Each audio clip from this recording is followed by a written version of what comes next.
साथ लेकर चलना है, ध्यान रखना आप।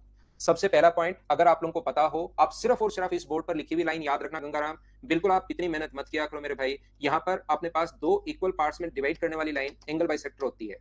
दूसरा पॉइंट, एंगल बाइसेक्टर सामने वाली साइड को उसी रेशियो में डिवाइड करता है जिस रेशियो में एंगल बनाने वाली साइड्स हैं। BD अपॉन DC का जो रेशियो होगा वो अपने पास होता है AB अपॉन AC का रेशियो। यहाँ पर तीसरा, एक ट्रायंगल के एंगल बाइसेक्टर जिस पॉइंट पर इंटरसेक्ट करते हैं गंगाराम, उसको बोलते हैं हम लोग इन सेंटर। और इन सेंटर इसलिए बोलते हैं क्योंकि अंदर से सर्किल है और सर्किल का फॉर्मूला होगा क्षेत्रफल अपॉन S। Point number 4।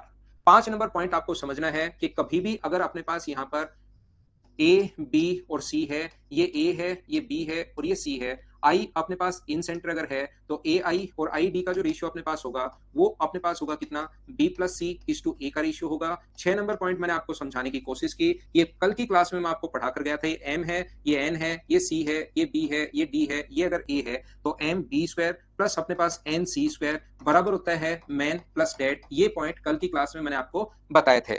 उसके बाद अगला जो पॉइंट है 7 नंबर पॉइंट, मैंने आपको समझाने की कोशिश की कि इन सेंटर पर बना जो एंगल होता है वो होता है 90 plus half of A, 90 plus half of B और 90 प्लस हाफ ऑफ सी। ये अपने पास यहाँ पर होता है क्योंकि इन सेंटर से अपने पास रेडियस है, तो तीनों हाइट देने के बाद रेडियस अगर कभी पूछ ले तो 1 upon H1 plus 1 upon H2 plus अपने पास 1 अपॉन H3। जिस प्रकार से एंगल बाइसेक्टर इन सेंटर के लिए था वैसे ही एंगल बाइसेक्टर की थ्योरम जो लगती है वो अक्स है अपने पास यहाँ पर एक्सटीरियर एंगल बाइसेक्टर जहां पर इंटरसेक्ट करे तो भी सेम थ्योरम अपने पास लगेगी। BD और CD का रेशियो वही होगा जो अपने पास रेशियो है AB अपॉन AC का।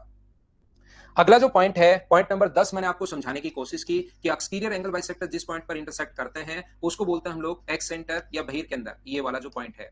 11 नंबर पॉइंट मैंने समझाया कि यहाँ पर बना जो एंगल होता है वो होता है 90 minus half of A. 30 number point मैंने समझाया। 12 नंबर पॉइंट, यहाँ पर बना रेडियस का फॉर्मूला होगा क्षेत्रफल अपॉन S माइनस ए। और उसके बाद 30 नंबर पॉइंट मैंने आपको समझाने की कोशिश की कि जहां पर एक्स सेंटर अगर मिलता है तो ये पॉइंट P को अगर A से मिलाया जाए तो वो एंगल A का एंगल बाइसेक्टर होता है, कोण A का कोण समद्विभाजक होगा। ये चीजें अपने पास 13 पॉइंट अपने पास हैं, इनको आप